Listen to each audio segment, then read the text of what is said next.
Hello students, कैसे हो आप? सही अच्छे ही होंगे। आज हमारा जो टॉपिक रहेगा वो ज्योग्राफी का टॉपिक, बहुत इम्पोर्टेंट। आप ज्योग्राफी में हमेशा पढ़ते आए होंगे कि जैसे कि हम कॉन्टिनेंट एंड ओशियंस पढ़ते हैं, यानी कि महाद्वीप और महासागर कैसे बने। जैसे कि हम ज्योग्राफी में देखते हैं तो हमारे 7 महाद्वीप हैं, 5 हमारे महासागर हैं, यानी कि 7 कॉन्टिनेंट हैं और 5 हमारे यानी कि 5 हमारे ओशियन हैं। आज हम पहले इन सभी चीज़ों को एकदम क्लियर पढ़ेंगे कि इनका निर्माण कैसे हुआ, ये बने कैसे, कब बने थे और इनकी आज की कंडीशन क्या है।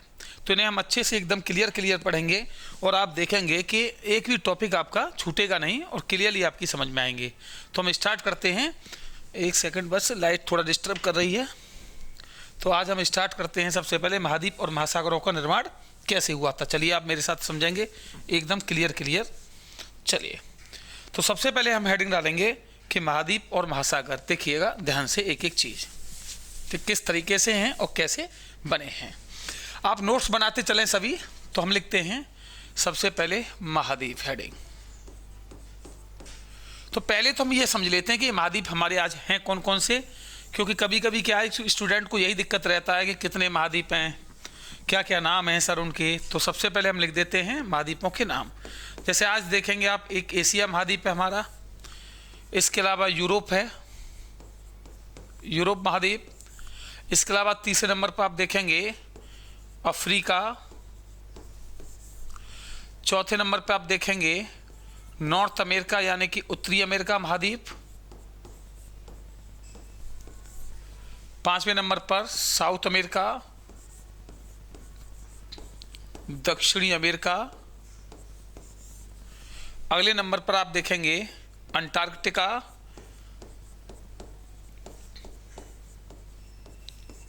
अंटार्कटिका यानी कि अभी हमारे 6 हुए हैं। एक हमारा है ऑस्ट्रेलिया, एक हमारा ऑस्ट्रेलिया।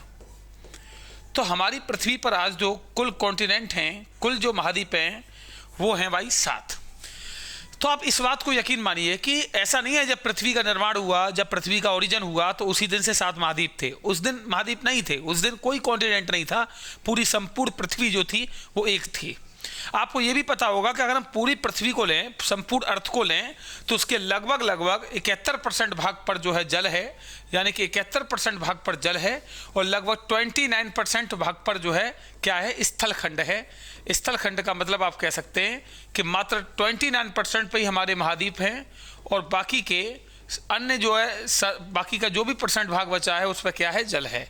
और इसमें भी आप देखेंगे 29 में तो केवल महाद्वीप ही नहीं है, इसमें स्थलाकृति कई हैं, जैसे पर्वत हैं, पहाड़ हैं, इसके अलावा पठार हैं, है ना, नदी हैं। तो ये सब जो है हिस्सा हमारी पृथ्वी पर 29 में है।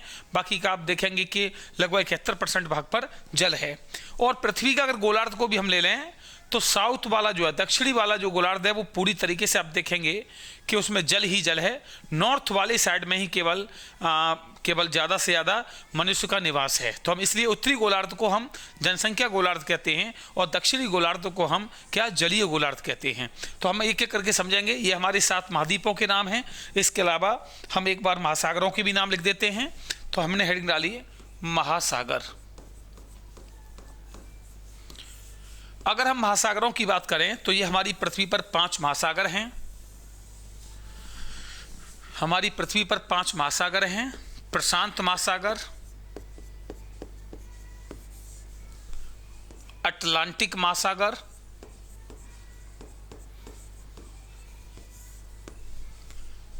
हिंद महासागर,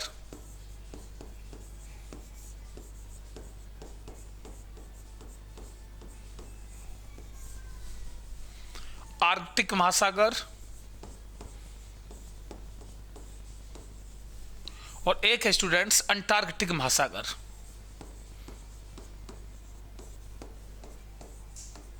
तो हमारी जो पृथ्वी है उस पर 5 महासागर हैं, आप देख पाएंगे, और 7 महाद्वीप हैं। आज हम इस टॉपिक में हम पूरी तरीके से पढ़ेंगे कि हमारे 7 महाद्वीप कैसे बने, 5 महासागर कैसे बने। तो चलिए स्टार्ट करते हैं। आप नोट भी करते रहें। सबसे पहले हम समझेंगे कि महाद्वीप कैसे बने। देखिए स्टूडेंट्स, अगर मैं महाद्वीपों के निर्माण की बात करूं तो उसमें हमें 2 लोगों की थ्योरी को हमें पढ़ना पड़ेगा, यानी महाद्वीपों के निर्माण से संबंधित कि जो दो थ्योरी आई हैं, दो सिद्धांत जो आए हैं, उन सिद्धांत को ज्योग्राफी में बहुत ज़्यादा वैल्यू दी जाती है, और नासा हो या कोई और इंस्टीट्यूट हो, सब उसको वैलिड मानते हैं। तो हम पहले देख लेते हैं महाद्वीपों के निर्माण से संबंधित, यानी कि महाद्वीपों के निर्माण से संबंधित थ्योरी का स्टूडेंट्स मतलब यह है कि दो ही सिद्धांत ऐसे हैं वर्ल्ड में जो वैलिड हैं, जिनके अकॉर्डिंग महाद्वीपों के निर्माण को माना जाता है। तो हम लिख देते हैं महाद्वीप निर्माण से संबंधित सिद्धांत, निर्माण से संबंधित सिद्धांत।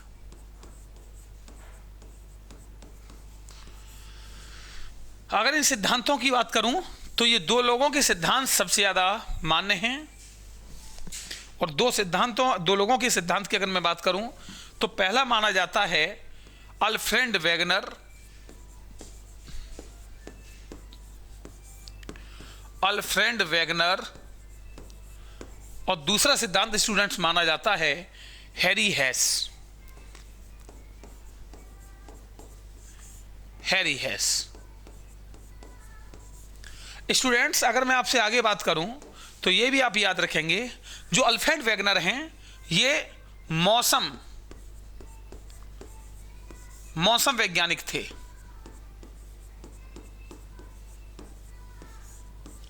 और हैरी हेस जियोलॉजिस्ट भूवैज्ञानिक थे।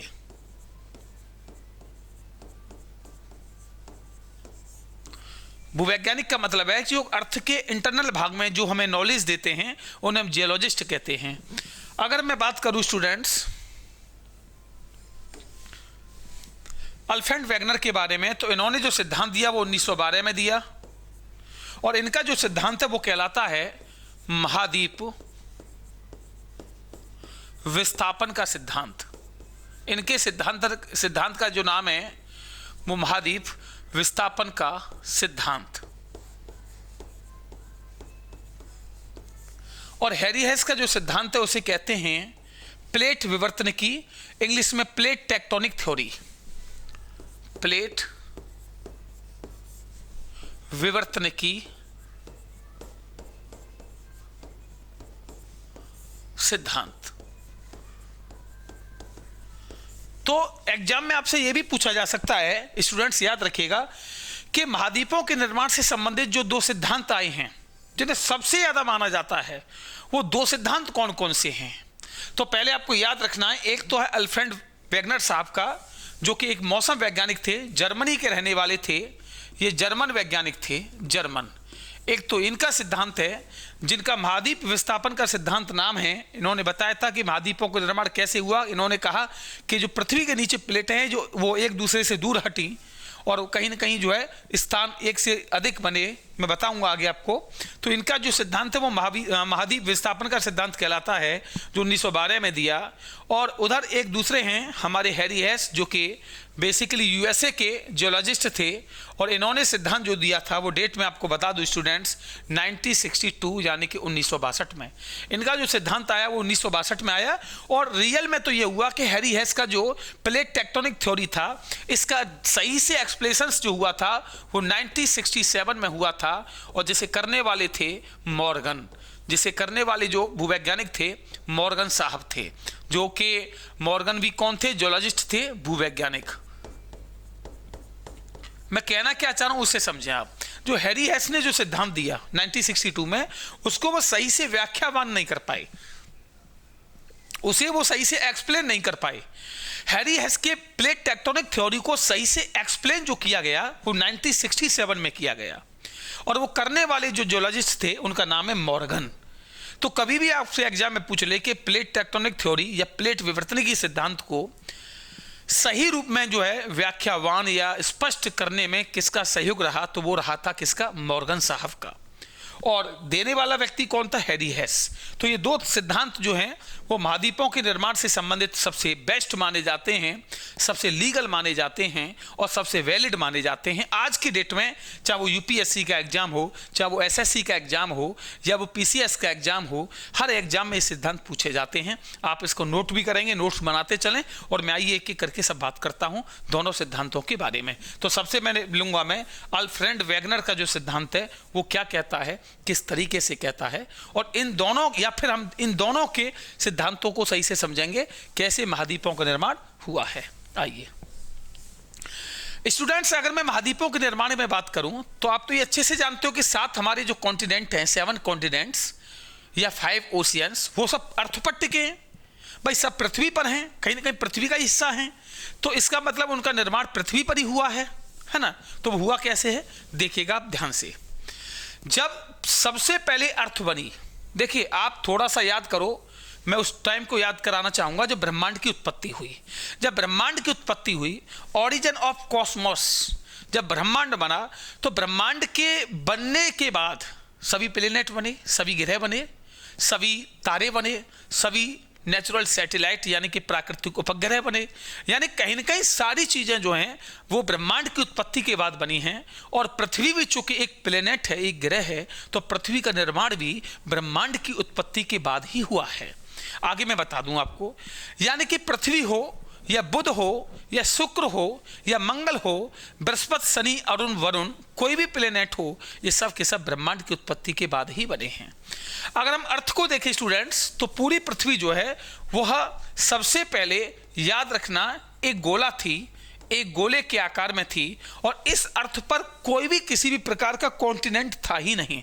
यानी कि जब पृथ्वी बनी थी तो पृथ्वी केवल एक भूखंड थी, उस पर जल भी था और एक समतल भाग यानी कि जो आज महाद्वीप में है वो बना हुआ था, स्थलखंड। और पृथ्वी पर कोई महाद्वीप नहीं था, कोई महासागर नहीं था। पृथ्वी के चारों साइड यानी कि पृथ्वी के आसपास इस तरीके से चारों तरफ पानी भरा हुआ था स्टूडेंट्स। पानी यानी कि जल, पृथ्वी के चारों तरफ जल भरा हुआ था, या यूं कह सकते हो कि पृथ्वी चारों साइड, चारों तरफ से पानी से घिरी हुई थी। और जो बीच वाला भाग था यानी कि जो ये भाग था, इसे नाम दिया गया पेंजिया। इसे नाम क्या दिया गया? पेंजिया। मैं आपको दोबारा बता दूं कि हमारी अर्थ पूरा एक तरीके से, उसमें कोई महाद्वीप नहीं, कोई महासागर नहीं, पृथ्वी एक पूरा गोला था। उस गोले को, या आप यूं कह सकते हैं, ये पेंजिया जो है वो क्या है? स्थलखंड है। क्या है भाई? स्थलखंड है। जहां आज 7 महाद्वीप हैं वहां पहले एक ही स्थलखंड हुआ करता था, पेंजिया।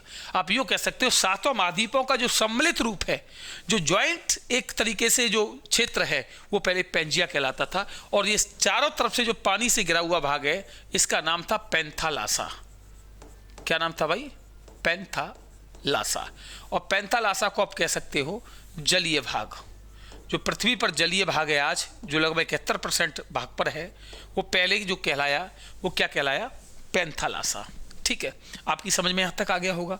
अच्छा स्टूडेंट्स, आप एक बात बताइए, जब पृथ्वी बनी तो कहीं ना कहीं चंद्रमा भी बना होगा, क्योंकि मून जो है वो अर्थ का एकमात्र सिंगल नेचुरल सैटेलाइट है। और जब अर्थ का निर्माण हुआ तो ये भी माना जाता है कि कहीं ना कहीं चंद्रमा भी बना, यानी कि मून भी बना। और चूंकि आप अच्छे से जानते हैं कि जो चंद्रमा है वो, याद रखना, पृथ्वी का एकमात्र क्या है भाई? उपग्रह है, यानी कि पृथ्वी का एकमात्र नेचुरल सैटेलाइट है। अब मैं आगे बढ़ूंगा, आप इस डायग्राम को ध्यान से देख लें। यानी कि अब इसमें हमने ये समझा कि पृथ्वी जो है वो पहले एक जो स्थलखंड, जहां 7 महाद्वीप हैं, जहां 7 कॉन्टिनेंट हैं, जो 7 महाद्वीप हैं, वहां कहीं ना कहीं पहले एक ही भाग था, और जिसका नाम क्या पड़ा? पेंजिया पड़ा। आज जो 5 महासागर हैं उसका पहले एक सम्मिलित रूप था, जिसका नाम क्या था? पैंथालासा। तो आप चाहें तो लिख सकते हैं कि 5 महासागरों का रूप, आज जो 5 महासागर हैं उनका जो रूप है वही क्या कहलाता था? पहले पैंथालासा। मैं आगे बात करूं, ये कौन से समय की बात है? तो स्टूडेंट्स, ज्योग्राफी में एक युग आता है कार्बोनिफेरस।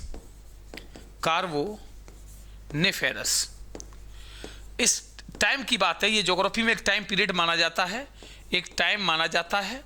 और इस टाइम को आप ऐसे याद रख सकते हो, जो कोयला जो है वो इसी टाइम में बना था। जो कोयले का उत्पत्ति हुआ या कोयले का जो निर्माण हुआ था वो इसी टाइम में हुआ था, इसलिए इसका नाम जो है कार्बो पड़ा, कार्बोनिफेरस। यानी कार्बोनिफेरस की बात है। तब ये पूरा जो पेंजिया था, यानी पूरा जो स्थलखंड है वो पेंजिया था, और 5 महासागर जो थे वो पैंथालासा थे। अब मैं आगे बढ़ जाऊं इस डायग्राम के बाद, आगे देखेंगे आप। अब स्टूडेंट्स क्या हुआ, यानी अभी तक हमने समझा कि पूरा जो अर्थ था वह पेंजिया के रूप में था, और जो 5 महासागर हैं या यूँ कह सकते हो जो जलीय भाग है आज पृथ्वी का, वो पूरा के पूरा जलीय भाग जो है वो पैंथालासा में था। अब आप आगे डायग्राम को देखेंगे अच्छे से। अब स्टूडेंट्स मान के चलिएगा हमने आगे पृथ्वी को बनाया। सपोज करिए ये हमारी क्या है भाई, पृथ्वी है। हम ऐसे बात कर रहे थे अभी, ये हमारी पृथ्वी है यानी कि अर्थ। आप देखते चलेंगे मेरे साथ एक एक चीज को बिल्कुल क्लियर। अब ये अर्थ है, सपोज करिए यहां है चंद्रमा, यहां क्या है भाई, चंद्रमा, यानी कि ये मैंने मानी क्या, अर्थ, ये मैंने लिखा अर्थ, और ये हमारा क्या है भाई, मून यानी कि चंद्रमा। अब देखना आगे आप। अब स्टूडेंट्स आगे की कहानी क्या होती है उसे ध्यान से समझिएगा आप, एक एक पॉइंट को बिल्कुल क्लियर। अब मैंने आपको अभी बताया कि ये पेंजिया था, पूरा भाग पेंजिया, चारों तरफ पैंथालासा था। मैं दर्शा देता हूं, ये चारों तरफ पैंथालासा हो गया,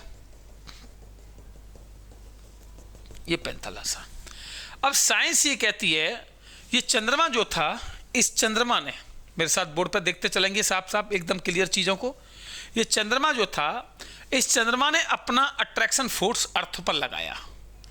चंद्रमा ने गुरुत्वाकर्षण, ये ज्योग्राफी में ऐसा माना गया है, हालांकि हम ये नहीं कह सकते ये हुआ होगा, लेकिन चूंकि ज्योग्राफी में चीजें जब तक कोई काटने वाला नहीं आएगा, दूसरा कोई वैज्ञानिक या साइंटिस्ट, तब तक इन्हीं बातों को सही माना जाएगा, जब तक ये बातें कटेंगी नहीं। तो ये चंद्रमा ने अपना अट्रैक्शन फोर्स लगाया, तो हम लिख सकते हैं आकर्षण बल। क्या भाई, आकर्षण बल।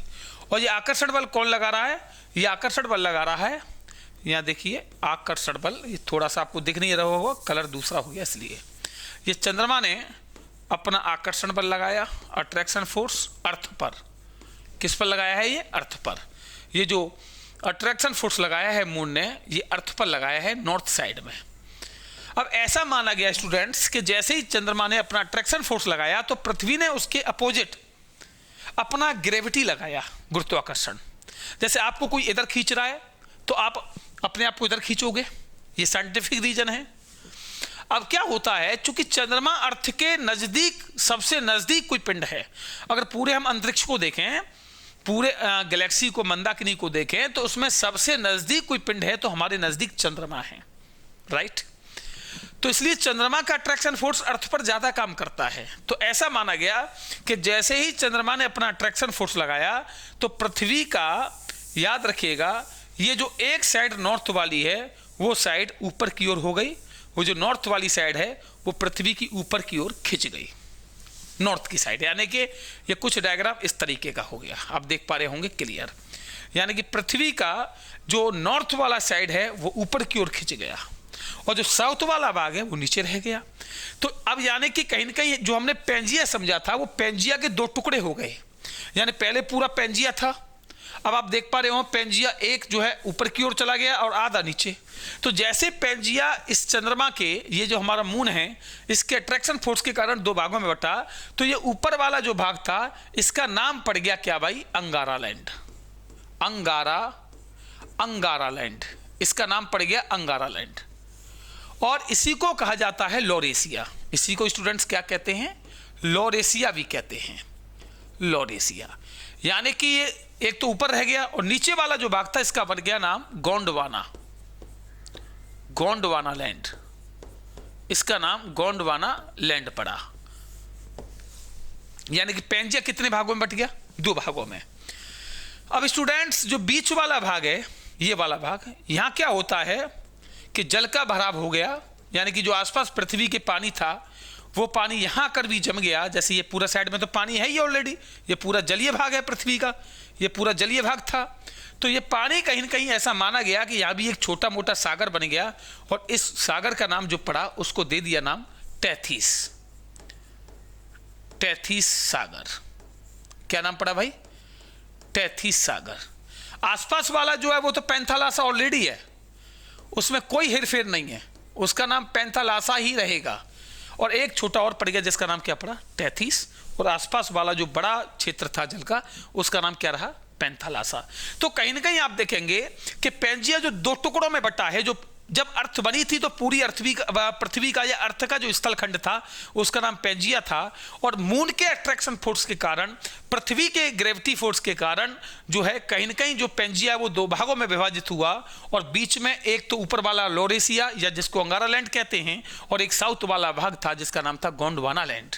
यानी आप यूं मान सकते हो कि अर्थ की ग्रेविटी के कारण ये गोंडवाना बना, मून के अट्रैक्शन फोर्स के कारण ये लॉरेशिया या अंगारा लैंड बना, और बीच में जो क्षेत्र, बीच में जो खाई बनी, जो क्षेत्र खाली हुआ उसमें आसपास का जल का भराव हो गया जिसका नाम टेथिस सागर पड़ा। बाकी आसपास चारों तरफ पैंथालासा ही था, उसमें कोई हेरफेर नहीं है। तो आप इस डायग्राम को देख पा रहे होंगे, मेरे हिसाब से बिल्कुल क्लियर होना चाहिए कि आपका पैंजिया दो भागों में डिवाइड हो गया, एक अंगारा लैंड जो कि नॉर्थ साइड था और एक साउथ में जिसका नाम था गोंडवाना लैंड। अब मैं आगे बढ़ता हूं और आपको समझाता हूं कैसे क्या हुआ फिर। चलिए, अब स्टूडेंट्स जैसे अंगारा लैंड दो भागों में बटा, अंगारा लैंड एक भाग में और एक भाग में कौन बटा, गोंडवाना। तो आपको मैं बता दूं इस समय, जैसे कि आप देखेंगे, अगर मैं आपको मैप के थ्रू समझा दूं तो आप मैप के थ्रू अच्छे से समझ पाएंगे। ये देखिए आप, ये ऊपर वाला भाग जो है वो लॉरेशिया था, लॉरेशिया कह लें, या इसी को हमने क्या कहा था, अंगारा लैंड।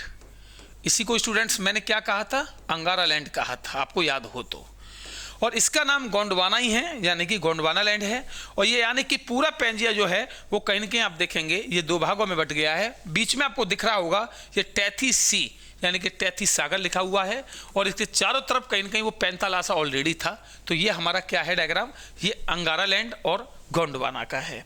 आगे समझते हैं क्लियर चीज़ों को और एकदम स्पष्ट हो जाए।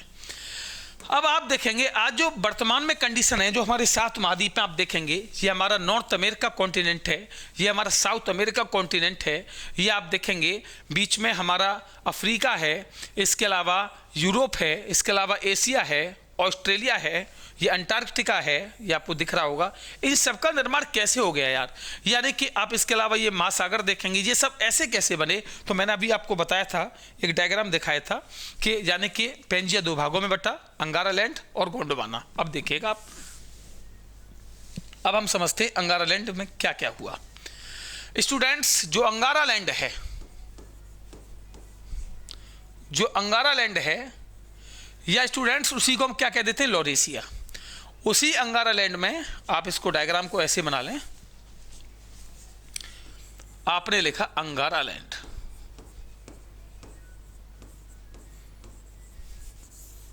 जो अंगारा लैंड है, या इसी को आप क्या कह देते हैं, लॉरेशिया। इसी में आपका कौन सा आएगा भाई, नॉर्थ। अब देखो ये दो भागों में बटा, आप ध्यान से देखिएगा, ये दो भागों में बटा। एक तो नॉर्थ, अंगारा लैंड नॉर्थ में था, तो आज पृथ्वी पर जो नॉर्थ साइड है वो सब अंगारा लैंड का हिस्सा है। जैसे कौन कौन से, उत्तरी अमेरिका महाद्वीप,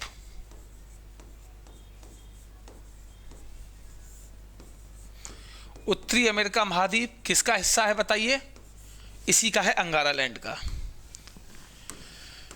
इसके अलावा बात करें आप, यूरोप महाद्वीप किसका हिस्सा है, अंगारा लैंड का। इसके अलावा बात करें आप, एशिया किसका हिस्सा है, अंगारा लैंड का। इसके अलावा ग्रीनलैंड जो ऊपर पड़ता है, ये भी किसका हिस्सा है, अंगारा लैंड का।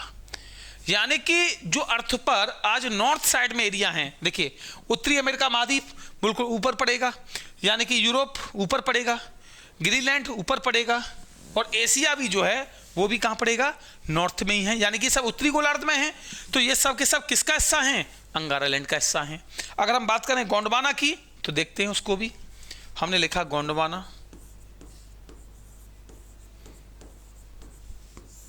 तो आप समझेंगे गोंडवाना का हिस्सा कौन कौन से हैं। Clear clear. गोंडवाना की स्टूडेंट्स बात करें तो आप देखिएगा, सबसे पहले आपका दक्षिणी अमेरिका महाद्वीप,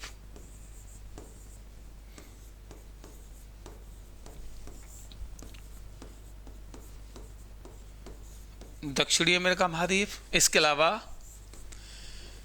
अफ्रीका महाद्वीप,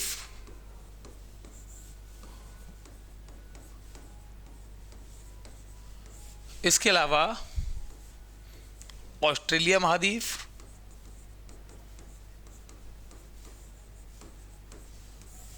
इसके अलावा प्रायद्वीप भारत,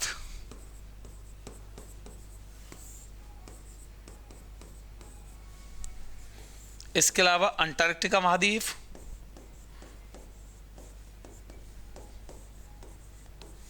तो ये सब स्टूडेंट्स जो भाग हैं वो किसके भाग हैं? गोंडवाना के हैं।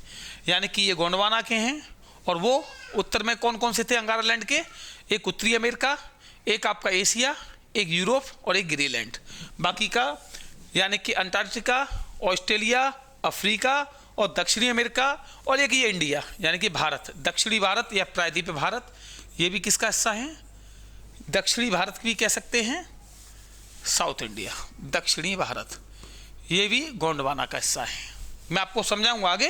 भारत दो भागों में बटा है, जो नॉर्थ वाला है वो लोरेशिया का है यानी कि अंगारालैंड का है, और जो साउथ वाला भारत है वो गोंडवाना का है। तो आप देख सकते हैं ये गोंडवाना के हिस्सा हैं, यानी कि हमारा जो पेंजिया था वो दो भागों में बटा, और फिर दो भाग जो और लोरेशिया और गोंडवाना लैंड वो अपने इन भागों में बटे हुए हैं। अब बढ़ते हैं आगे। अब स्टूडेंट्स आगे कहानी ये है कि आखिरकार आप देखेंगे आज ये नॉर्थ अमेरिका महाद्वीप, साउथ अमेरिका महाद्वीप, अफ्रीका महाद्वीप, एशिया महाद्वीप या यूरोप महाद्वीप या ऑस्ट्रेलिया महाद्वीप, ये बने कैसे? तो इसके लिए हमें एक सिद्धांत पढ़ना पड़ेगा, प्लेट विवर्तनिकी सिद्धांत, plate tectonic theory. Plate tectonic theory हमें समझना पड़ेगा, और ये सबसे पहले हमें समझना पड़ेगा कि प्लेट टेक्टोनिक थ्योरी क्या है, प्लेट क्या है, प्लेट कहते किसे हैं, अर्थ पर प्लेट कितनी हैं, प्लेट का काम क्या होता है। तो हम डालते हैं हेडिंग प्लेट। सबसे पहले हम हेडिंग डालेंगे प्लेट। देखो स्टूडेंट्स, अगर प्लेट की बात करें तो प्लेट वो नहीं है एक खाना खाने वाली, आप समझ रहे हो कि तस्तरी जो होती है, थाली जो होती है, उस प्लेट को जो प्लेट कहते हैं सर ये वही प्लेट है? नहीं। प्लेट का मतलब है, प्लेट का मतलब होगा पृथ्वी, पृथ्वी का वह भाग, पृथ्वी का वह भाग जिस पर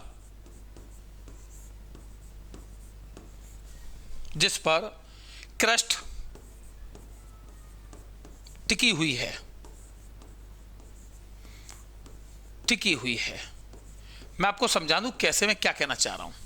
एक बात बताइए, आप जब रोटी खाते हो तो वो थाली में रखते हो, तो थाली जो होती है उसमें ऊपर रोटी रखी होगी, नीचे थाली होगी, राइट?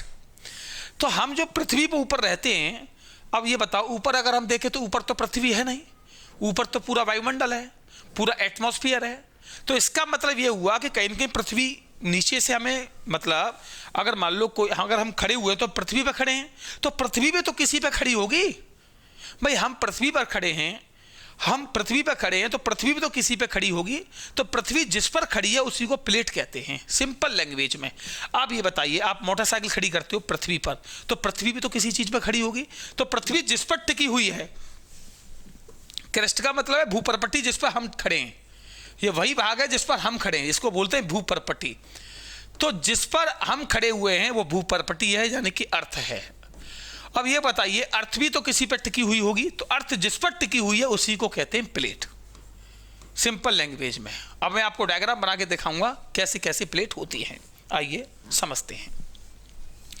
स्टूडेंट, प्लेट को समझने से पहले हमें एक डायग्राम बनाना है, एक अच्छा सा, जिससे कि आप क्लियर समझ पाएं। तो मैंने डायग्राम बनाया अर्थ का,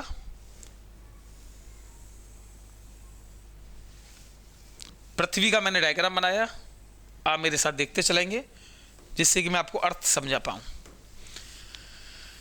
ये मैंने डायग्राम बनाया, आपको अच्छे से पता है ये वाली एक लेयर ये है, एक लेयर ये है। इस पहली वाली लेयर का नाम है क्रस्ट, इस वाली का नाम है मेंटल, इस वाली लेयर का नाम है कोर, राइट?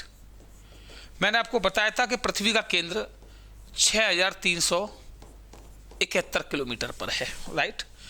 तो स्टूडेंट्स, जो जियोलॉजिस्ट हैं, भूवैज्ञानिक, उन भूवैज्ञानिक का नाम है हैरी हेस,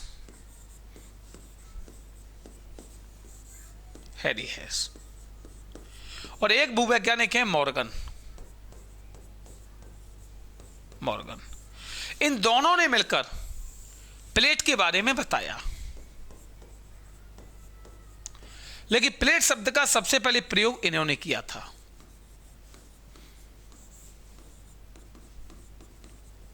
प्लेट शब्द का सबसे पहले प्रयोग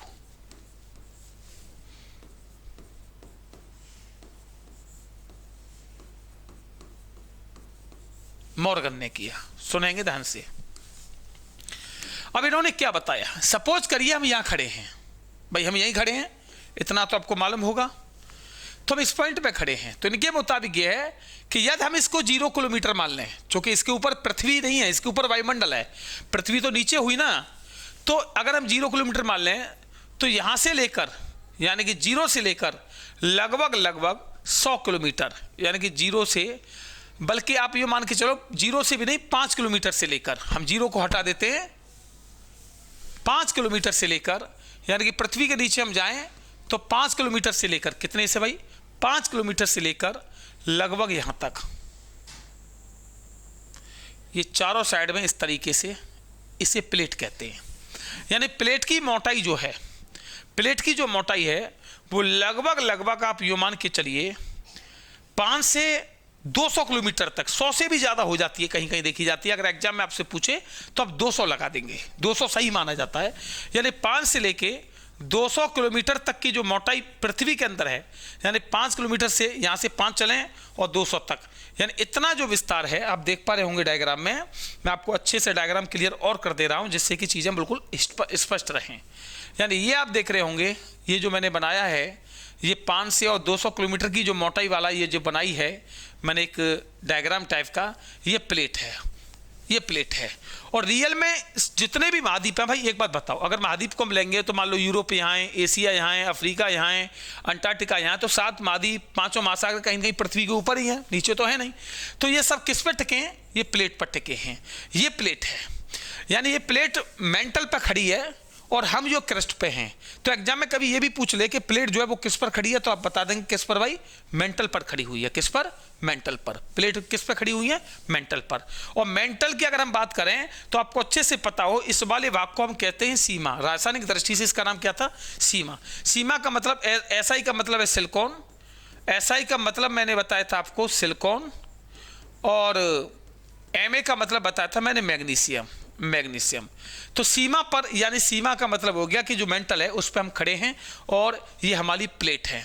और प्लेट शब्द का प्रयोग सबसे पहले किसने किया, मैंने आपको अभी अभी बताया था, मॉर्गन ने किया था। किसने भाई, मॉर्गन ने। ठीक है, तो आप कह सकते हो कि प्लेट क्या है, कि प्लेट पृथ्वी के अंदर अगर हम जाएंगे तो 5 किलोमीटर से लेकर 200 किलोमीटर तक का जो एक मोटाई वाला एरिया है नीचे की साइड, इसी को हम क्या कहते हैं, प्लेट कहते हैं। इसी को क्या कहेंगे, प्लेट। और प्लेट शब्द का सबसे पहले प्रयोग जो किया था वो किसने किया था, मॉर्गन ने किया था। प्लेट शब्द नाम किसने दिया, मॉर्गन ने दिया था। आगे बढ़ें, आप समझ गए होंगे आप प्लेट किसे कहते हैं, उम्मीद है पूरी तरीके से। अब बात करेंगे हम कि प्लेट है कितनी, कितने प्रकार की प्लेट होती हैं। तो आप हेडिंग डालेंगे प्लेटों के प्रकार। स्टूडेंट्स, प्लेटों के प्रकार, प्लेटों के प्रकार याद रखना। अगर हम प्लेटों के प्रकार की बात करें तो इसके बारे में सबसे ज्यादा जो इंपोर्टेंट थ्योरी मानी जाती है वो नासा, अमेरिका की एजेंसी है। नासा के मुताबिक अगर प्लेट के टाइप देखें तो स्टूडेंट्स, प्लेट जो हैं वो याद रखेंगे 2 प्रकार की नासा ने बताई हैं। 2 प्रकार की प्लेट, एक है बड़ी प्लेटें, बड़ी प्लेटें, और एक है स्टूडेंट्स छोटी प्लेटें, छोटी प्लेटें। तो नासा के मुताबिक जो प्लेट हैं वो 2 प्रकार की हैं, बड़ी प्लेटें और छोटी प्लेटें। नंबर 1 बड़ी और नंबर 2 छोटी। बड़ी प्लेटों की संख्या नासा ने जो बताई है वो 6 बताई है, कहीं कहीं 7 भी लिखा है, लेकिन रियल में 6 मानी जाती है। और छोटी प्लेटों की संख्या नासा ने जो बताई है वो 100 माने बताई है। लेकिन ज्ञात प्लेटों की संख्या, ज्ञात छोटी प्लेटों की संख्या मात्र अभी तक 20 हो पाई है। छोटी प्लेटों की संख्या जो ज्ञात हो पाई हैं वो अभी तक मात्र 20 हो पाई हैं। अगर आपसे एग्जाम में पूछ ले तो आप 20 लगा देंगे। अभी ज्ञात प्लेटों, जो छोटी वाली की बात कर रहे हैं, वो ज्ञात कितनी है भाई, 20 है। अब ये बड़ी प्लेटें कौन सी हैं हम समझते हैं एक एक करके। चलिए, तो हमने हेडिंग डाला बड़ी प्लेटें, बड़ी प्लेटें। अगर स्टूडेंट्स बड़ी प्लेटों की हम बात करें तो मैंने आपको बताया ये 6 हैं। कुल कितनी है स्टूडेंट्स, 6। हम एक एक करके समझेंगे सभी बड़ी प्लेटों को, बिल्कुल क्लियर। सबसे बड़ी पहले प्लेट में आती है नंबर 1 प्रशांतीय प्लेट। प्रशांतीय प्लेट जैसे प्रशांत महासागर है। नंबर 2 पर आती है American plate. American plate. Number 3 पर आती है अफ्रीकन प्लेट।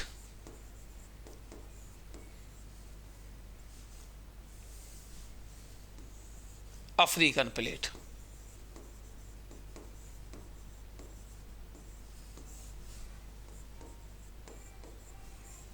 नंबर 3।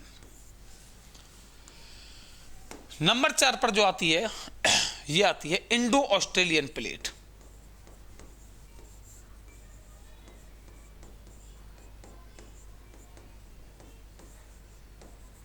यानी इंडिया और ऑस्ट्रेलिया जिस पर अवस्थित हैं। नंबर अगली आती है अंटार्कटिकन प्लेट, जिसमें अंटार्कटिका महाद्वीप है। नंबर अगली आती है यूरेशियन प्लेट, जिसमें यूरोप और एशिया हैं। Eurasian plate. तो देख सकते हैं 1 2 3 4 5 6। तो हमारी बड़ी प्लेटें जो हैं स्टूडेंट्स कितनी हैं, वो हमारी कितनी है भाई, 6 हैं। 6 हैं। कहीं कहीं याद रखिएगा 7 जो लिखा है उसमें कोई कन्फ्यूजन नहीं है। उसमें बस कुछ लोगों ने ये मान लिया है कि अमेरिकन प्लेट जो है स्टूडेंट्स वो 2 भागों में बटी है। जैसे कि एक तो लिख दिया उत्तरी अमेरिकन प्लेट और एक हमारा साउथ अमेरिकन जो कॉन्टिनेंट है दक्षिणी अमेरिकन प्लेट। तो इसको कहीं कहीं 2 भागों में मान लिया गया है, जो कि बड़े बड़े ज्योग्राफी के ज्ञाता कहते हैं कि ये 2 भागों में नहीं थी, ये एक ही भाग में थी शुरुआत में, इसलिए अमेरिकन प्लेट ही इसका नाम रहेगा। आगे चलकर ये 2 भागों में टूटी, एक बटा इसका भाग उत्तरी अमेरिकन, एक बटा इसका दक्षिणी अमेरिकन, जो आज लगातार 2 अलग अलग महाद्वीप हैं। तो आप देख सकते हैं बड़ी प्लेटें जो हमारी हैं कुल वो 6 प्लेटें हैं। अब मैं आपको थोड़ा समझा दूं इसमें ये किस तरीके से हैं, थोड़ा सा, फिर आगे हम एक एक करके समझेंगे चीज़ों को बिल्कुल क्लियर। ठीक है।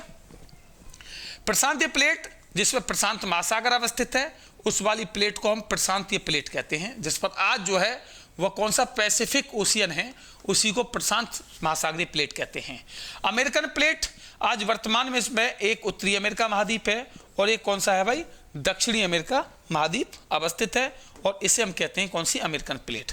अफ्रीकन प्लेट, इस पे आज कहीं ना कहीं अफ्रीका कॉन्टिनेंट है, यानी कि अफ्रीका जो महाद्वीप है उसी को क्या कह देते हैं, African plate. Indo Australian students याद रखिएगा, इस पे एक तो आपका इंडिया कंट्री यानी कि इंडिया इसका भाग है, इसी का जो हिंद महासागर है इसी का भाग है, आगे समझाऊंगा। और इस पे एक ऑस्ट्रेलिया महाद्वीप है, ऑस्ट्रेलिया महाद्वीप, तो इसी के नाम पर यह पड़ जाती है इंडो ऑस्ट्रेलियन प्लेट। अंटार्कटिकन प्लेट, इसी पे आपको मालूम होगा जो अंटार्कटिका महाद्वीप है। यूरेशियन प्लेट, इसमें स्टूडेंट्स एक तो यूरोप और एशिया, ये दोनों महाद्वीप अवस्थित हैं, इसलिए यूरोप प्लस एशिया करोगे तो इसका जो है शॉर्ट सामासिक शब्द या एक जॉइंट नेम आएगा यूरेशियन प्लेट। तो बड़ी प्लेटों की संख्या आपने देखी 6 हैं। स्टूडेंट्स आपसे कभी भी एग्जाम में पूछेगा कि छोटी प्लेटों की संख्या कितनी है, तो आप चिंता ना करें, छोटी प्लेट आपसे नहीं पूछेगा वो, बस आपको संख्या याद होनी चाहिए 20। ठीक है, कि आपको पता होना चाहिए छोटी प्लेटों की संख्या हमारी कितनी है भाई, 20 है। तो ये आज हमने टॉपिक समझा प्लेट किसे कहते हैं, महाद्वीप कैसे बने थे, आपने देखा कि कैसे कैसे बटे, प्लेटें टूटी। कल वाली क्लास में हम समझेंगे कि वो महासागर कैसे बने, और ये जो आज की कंडीशन है महाद्वीपों की वो कैसे बनी है, यानी कल इसका टॉपिक आएगा। कल हम टॉपिक बता दें कौन सा, प्लेट टेक्टोनिक थोड़ी चलेगी, कल जो टॉपिक रहेगा वो प्लेट विवर्तनिकी सिद्धांत रहेगा। तो कल की क्लास में ये पूरी तरीके से टॉपिक क्लियर हो जाएगा। कल हमारा रहेगा प्लेट विवर्तनिकी सिद्धांत, जहां हम बताएंगे कि कैसे आज भी प्लेटें गतिमान अवस्था में हैं और किस तरीके से आज भी एक महाद्वीप दूसरे महाद्वीप से अलग हो रहा है, कैसे एंडीज पर्वतमाला, कैसे हिमालय पर्वतमाला, कैसे रॉकी पर्वतमाला, कैसे एटलस पर्वतमाला, कैसे यूराल पर्वतमाला, कैसे अपलेशियन पर्वतमाला, कैसे अन्य प्रकार की पर्वतमालाएं बनी, क्यों बनी, आज की कंडीशन क्या है वर्ल्ड में, कल हम इस टॉपिक को अच्छे से समझेंगे। आप लगातार चैनल को सब्सक्राइब करें, लाइक बटन दबाएं और एक दूसरे को शेयर अधिक से अधिक करें। जय हिंद।